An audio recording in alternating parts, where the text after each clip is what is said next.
بسم اللہ الرحمن الرحیم رب اشرح لی صدری ویسر لی امری واحلل عقدۃ من لسانی یفقہوا قولی۔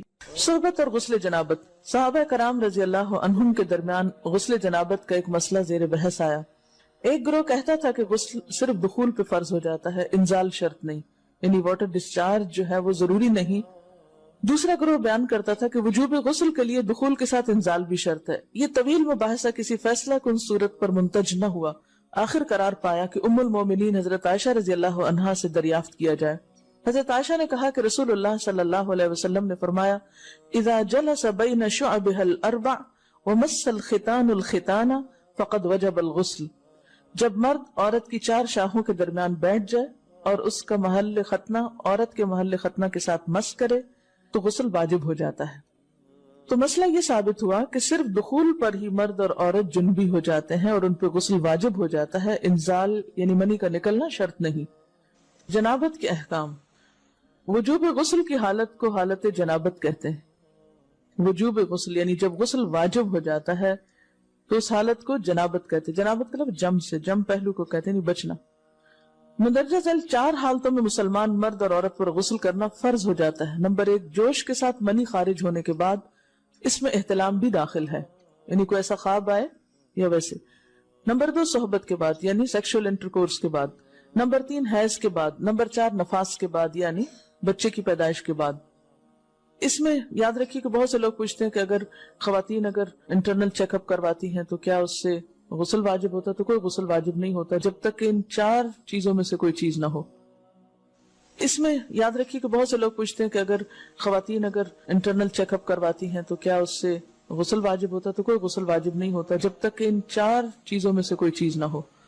صرف منی خارج ہونے سے بات نہیں، بلکہ جوش کے ساتھ منی خارج ہونے کے بعد غسل واجب ہوتا ہے۔ رسول اللہ صلی اللہ علیہ وسلم نے فرمایا، جب تم عورت کی چار شاخوں کے درمیان بیٹھ کر صحبت کرو تو تم پر غسل واجب ہو گیا اگرچہ منی نہ نکلے۔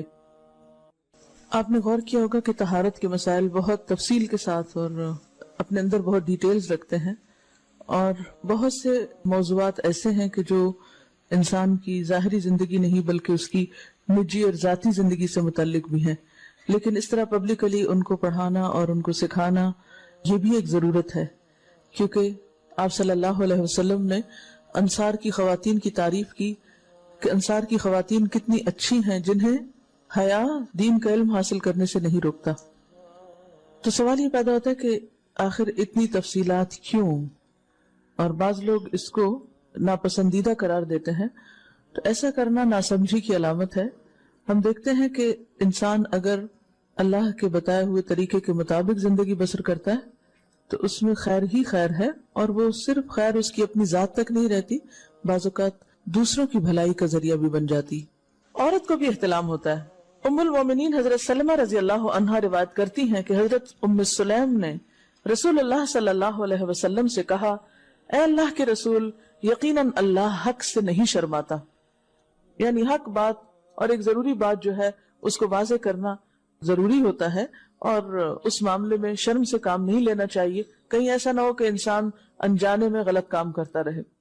تو یہ کہہ کر انہوں نے مسئلہ پوچھا، کیا عورت پر غسل ہے جبکہ اس کو احتلام ہو؟ آپ نے فرمایا ہاں، لیکن جب پانی کا نشان دیکھے یعنی منی دیکھے۔ اس پر حضرت ام سلمہ نے شرم سے منہ چھپا لیا اور عرض کیا، اے اللہ کے رسول، کیا عورت کو بھی احتلام ہوتا ہے؟ آپ نے فرمایا ہاں ہوتا ہے، تیرا داہنا ہاتھ خاک آلود ہو، یعنی ایک پیار کی ڈانٹ تھی۔ اور اس میں ہو سکتا ہے کہ مزاج کا فرق ہو، بعض خواتین کے ساتھ ایسا نہ ہو اور بعض کے ساتھ ایسا ہو، لیکن اس میں جو اصل چیز ہے وہ ایکسیسو واٹر ڈسچارج ہے۔ اس میں کہیں ایسا نہ ہو کہ لیکوریا وغیرہ کے ساتھ اس کو ریلیٹ کر دیا جائے، دونوں چیزوں میں فرق ہے۔ اور احتلام جو ہے وہ سوتے وقت ہوتا ہے، یعنی سو کر اٹھنے پر اگر انسان اپنے کپڑوں پر زیادہ ڈسچارج دیکھے، خواہ کوئی خواب یا کوئی فیلنگ یاد نہ بھی ہو، تو پھر غسل کرنا ضروری۔ معلوم ہوا کہ عورت یا مرد نیند سے اٹھ کر اگر تری یعنی نشان منی دیکھیں تو یہ احتلام کی علامت ہے، لہٰذا ان پر غسل کرنا فرض ہو جاتا ہے۔ اور اگر احتلام کی کیفیت انہیں یاد ہو لیکن نشان نہ پائیں، یعنی خواب یاد ہے لیکن کوئی سامنے علامت نہیں، تو غسل فرض نہیں ہوگا۔ ایسی صورت میں شک کی ضرورت نہیں ہے کہ نہیں میں نے خواب دیکھا اور مجھے خواب بالکل صحیح یاد ہے تو مجھے نہانا چاہیے. نہیں، محض خواب پر نہیں نہایا جائے گا جب تک کہ فزیکلی کوئی ایسی چیز سامنے دیکھی نہ جائے. حضرت ام سلمہ روایت کرتی ہیں کہ میں نے کہا اے اللہ کے رسول صلی اللہ علیہ وسلم، میں اپنے سر کے بال خوب مضبوط گوندتی ہوں، کیا میں انہیں غسل جنابت کے وقت کھولا کروں؟ آپ نے فرمایا ان کا کھولنا ضروری نہیں، تیرے لیے یہی کافی ہے کہ 3 لپ پانی اپنے سر پر ڈالے، پھر اپنے سارے بدن پر پانی بہائے، پس تو پاک ہو جائے گی. یعنی بالوں کی جڑیں بھیگنا، سکن بھیگنا ضروری ہے، سارے بال کھولنا ضروری نہیں ہے. جنبی کے بالوں کا مسئلہ. حضرت عائشہ کو خبر ملی کہ حضرت عبداللہ ابن عمرو عورتوں کو غسل جنابت کے لیے بال کھولنے کا حکم دیتے ہیں. فرمانے لگی ابن عمرو پر تعجب ہے، انہوں نے عورتوں کو تکلیف میں ڈال دیا، وہ انہیں سر منڈوانے کا حکم کیوں نہیں دے دیتے؟ یہ حضرت عائشہ کی ڈانٹ تھی. یعنی وہ یہ تو کہہ رہے کہ عورتیں بال کھول کھول کے نہائیں، تو وہ پھر سیدھا یہی کہے کہ عورتیں بال منڈوا لیں. میں اور رسول اللہ صلی اللہ علیہ وسلم ایک ہی برتن میں غسل کرتے اور میں اپنے بال کھولے بغیر سر پر 3 چلو سے زیادہ پانی نہیں ڈالتی تھی. معلوم ہوا کہ غسل جنابت کے لیے بال کھولنے کی ضرورت نہیں، مگر یہ حکم صرف غسل جنابت کا ہے. غسل حیض کے لیے بالوں کا کھولنا ضروری ہے کیونکہ وہ مہینے میں ایک دفعہ ہے. حضرت عائشہ سے روایت ہے کہ انہیں رسول اللہ صلی اللہ علیہ وسلم نے غسل حیض کے لیے فرمایا اپنے بال کھولو اور غسل کرو. اس میں آپ دیکھیے کہ دونوں چیزوں میں فرق کیوں ہے، دونوں کی نوعیت فرق ہے. اور حیض جو ہے وہ ایک نجاست کی کیفیت بھی ہے نا، قل ہوا اذی، تو اس کے بعد نہانا اور نہا کر خوشبو لگانا خاص طور پر اس کا سارا حکم آتا ہے. لیکن غسل جنابت میں نجاست کی وہ کیفیت نہیں ہے. یعنی حیض کا خون اور منی جو ہے ان دونوں کے حکم میں بھی فرق ہے، ٹھیک ہے نا. بعض علماء کے خیال میں جو منی ہے اٹ سیلف وہ ناپاک چیز نہیں ہے. اگر کسی کپڑے وغیرہ کو لگ گئی تو وہ کپڑا ناپاک نہیں، اگر اس کو خشک ہونے پر کھرچ کے صاف کر دیا جائے تو کپڑا صاف ہو جائے گا. لیکن خون حیض پر آپ صلی اللہ علیہ وسلم کیا فرمایا؟ چٹکیوں سے مل مل کے اس کو صاف کر کے دھوئے. تو ان دونوں میں بھی فرق ہے، لہٰذا ان دونوں کے بعد نہانے کے حکم میں بھی فرق ہے. ایک میں بال کھولے جائیں گے اور بال بھی دھوئے جائیں گے اور بالوں کی جڑیں بھی دھوئی جائیں گی، جبکہ دوسرے عام غسل جنابت میں بال کھولنا اور پورے بال دھونا شرط نہیں.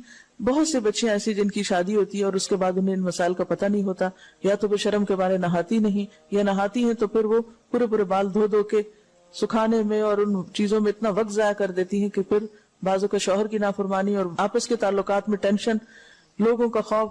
تو اگر دین کا صحیح مسئلہ پتا ہو تو انسان ان تمام مشقتوں سے بچ جاتا ہے اور ایک نارمل روٹین کی لائف گزار سکتا ہے. تو اس میں کیا صرف 3 کپ پانی، 3 لپ پانی، یعنی 3 دفعہ کیوں کہ اگر ایک دفعہ ڈالنے سے پوری طرح نہیں بھیگا تو آپ یہ بھی کر سکتے ٹیپ کے آگے سر کر کے تو ساری اسکن جو ہے سر کی اس کو آپ گیلا کر لیں، پیچھے سے بال جو ہیں اگر لمبے ہیں تو ان کو ایک طرف کر دیں تاکہ پورے بال نہ دھونے پڑے، نہ سکھانے پڑے، نہ خشک کرنے پڑے، اور باقی جسم پہ پانی بہا لیں. دوسری صورت یہ ہے کہ مگ میں پانی لے کے تو اس کو آپ تھوڑا تھوڑا کر کے پورے کو ایک دفعہ کریں، پھر اس کے بعد دوبارہ کریں اور تیسری دفعہ رول کر کے بالوں کو پیچھے سے شاور کیپ ڈال لیں اور باقی جسم پھر دھو لیں.